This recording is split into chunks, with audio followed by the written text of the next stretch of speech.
Hello, everyone. This is Donna Behite, and today I am talking with Mike Kovack. He is our Medina County Auditor. Mike, how are you today? How's the family? Everybody Doing good? outstanding, Donna. Yes, as always. Well, awesome. So a quick question about your staffing. I mean, how many people do you have there at the auditor's office now? What kind of staffing level do you have? What are you kind of looking at? You know, wearing We've got masks about every 23 day. employees overall, and since this started, I think early March, we have gone to less staffing. We've got about 50 to 60% staffing in there right now. We have been at work every day. We've kept the offices open.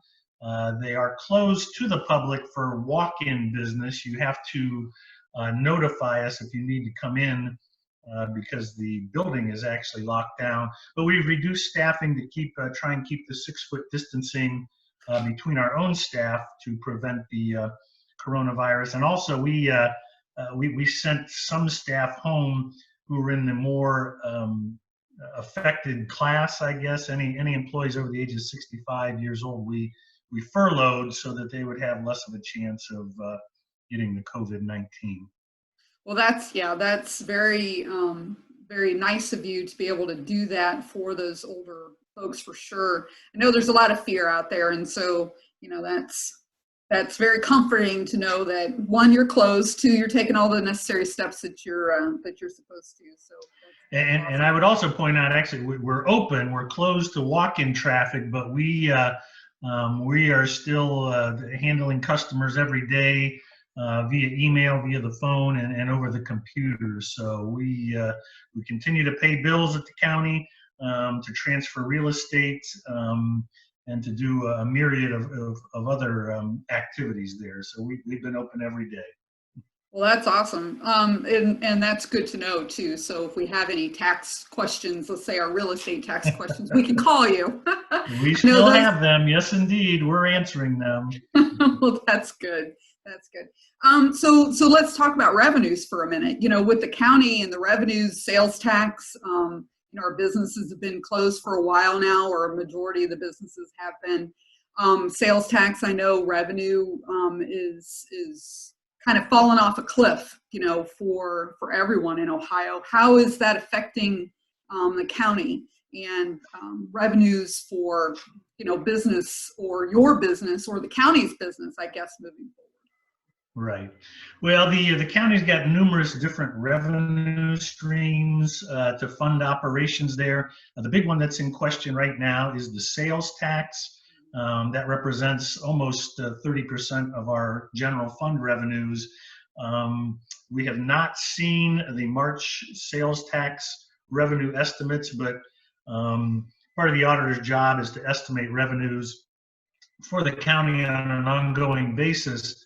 And just this month, we reduced the estimate of sales tax or permissive tax revenues for the county to the tune of about 10%. I actually think it's going to be more than that, but in discussions with the county commissioners, county administrator, we have only reduced them 10% right now, which was about 1.5 million. We also expect we get some money from the state, a smaller percentage, about 2 to 3% in local government funds. This is the one that under the Kasich administration, they cut by about half all across Ohio for all governments. We expect that one to be tapped again by the state government to fill their holes. So we expect revenue loss there also of close to $1 million coming up.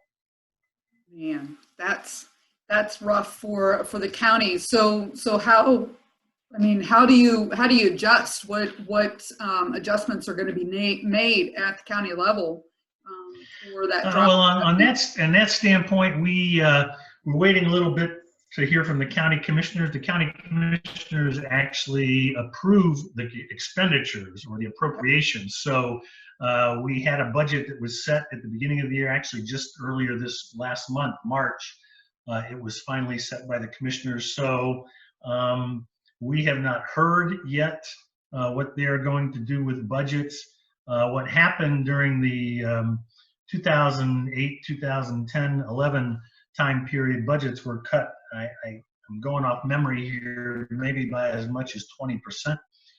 So we are still waiting to hear what the commissioners will do. Oftentimes, unfortunately, from our standpoint, is they tend to cut across the board, say a 20% cut across the board, where in these situations, some offices continue to operate, in fact, have more demand than some other offices, and we're one of those that continues to operate and typically has more demand during economic downturns. But we have not yet heard from the commissioners what they're going to do with budgets. I know some of the surrounding counties have begun entering conversations with the courts on how to cut budgets, but those discussions haven't really begun yet here in Medina County. I know the governor, he did some, I think it was by executive order for income tax for the people who are working at home. You know, how you would be working, let's say I live in Wadsworth and worked in Medina, right? Right. So Medina would get some of my sales or some of my income tax, and so would Wadsworth. And so I know the governor has kind of kept that in place. Is that going to help or hurt? It's going to make it easier. And I actually think they may have passed some legislation along with that too. That was a question that arose because we're the payroll people. We pay about upwards of 1,500 people on a regular basis. And so for each person that affects, we have to make some adjustments, excuse me. And so what they did determine is that, say you live in Wadsworth Township, but you work in Wadsworth City, Wadsworth Township doesn't have an income tax, Wadsworth City does. So because of you working there, you would pay income tax to Wadsworth City. Now with the COVID-19, where a lot of people are working from home, you know, now that person's working from Wadsworth Township, do they have to pay income tax? And the governor and the legislature did determine that they would continue to pay the income tax. And there's some specific language where you're working from home, really your place of business is still wherever your main office is. And so there's arguments to be had on both sides. It will certainly make the accounting much easier to leave it in place because, again, you know, you could have over the course of 5 days, maybe you're working Monday at home, Tuesday in the office, Wednesday at home. And so some accountant somewhere has to account for that. So the amount of money that you would put into tracking that is tremendous. And so the governor and the legislature saw fit to leave that in place. A little bit controversial, but for those on the accounting end, pretty happy about it. Well, I would think as a prior business owner too, I mean, what a nightmare. I mean, it was, you know, right? Because when I would go in and I would make sure when I hired someone, I had to click and check all the boxes and make sure I had the right municipalities and the right percentages going different places. I couldn't imagine trying to be a business owner going back in and trying to figure that out, you know, 2 days on a weekly basis, on a daily basis. Yes. On a daily basis, trying to figure out where people are and how many days and hours. So no, I think that, yeah, controversial, yes, but for the most part, I agree with you. I think accountants and business owners are kind of okay with that particular decision. Yes, I would agree. And I can understand where some people may be upset, but overall, I mean, you know, you were paying it before anyhow. Right. You know, if you're really upset, they can force you to come into the office and work. So, yeah. Yes. Right, right. So how are you doing with masks? I know that pretty soon, is it next week? When would your office fall under the guidelines of having to wear masks every day, or are you already doing that? You know what, we practice social distancing within the office. That's where you know, furloughing some people for a while gave us the more space. We do have folks with masks in the office. I have mine next to my desk. Quite frankly, I do not wear it in the office. I wear it when I go out in public. We're very, very conscious of being near each other in the office. And that's again, one of the things that we have to take into account before we open up to the public.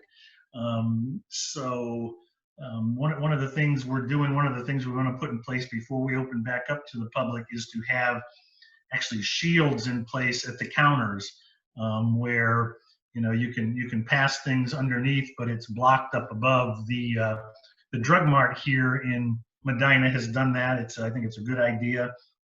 I'm not sure if they've done it down in Wadsworth also, but I think that's going to be our new normal for quite some time. Whatever we can do to prevent the transfer of that virus. That's one of the things we want to put in place. But we currently, again, numerous folks in the office have the masks, and some of them do wear them around. But we're not interacting with the public right now. We are interacting with other employees, but we're very conscious of the social distancing, and so we're not wearing masks regularly in the office. Oh, well, yeah, I haven't been to Drug Mart in Wadsworth, so I don't know if they're doing it there, but I do know that Mueller's, they do. And I think Giant Eagle, I think somebody said Giant Eagle too. I think that's a great idea. Another thing for us, once the COVID-19 outbreak struck, we ceased operations in our weights and measures division and also in our new construction division. And this is where we have people going out to either the gas stations or supermarkets and stuff, and also to individual houses throughout the area who may have had construction in the past year. We are going to start that back up the week of May 4th, and right now we're gearing up to make sure we've got those PPE supplies for our individuals who will be going out and going door to door. Not every door, but what they're doing is making measurements of any new construction on that property. And again, typically they don't have a lot of interaction with folks, but because so many more folks are at home now, they're going to see them at the doorstep. They've been instructed to be masked, knock, step back to give yourself the 6 feet, and that's typically the only interactions they have with homeowners. Additionally, we want to make sure at that point they're essentially wellness checks. We did have somebody out the other day on a request, and an older lady said, "You're the first person I've seen in 6 weeks."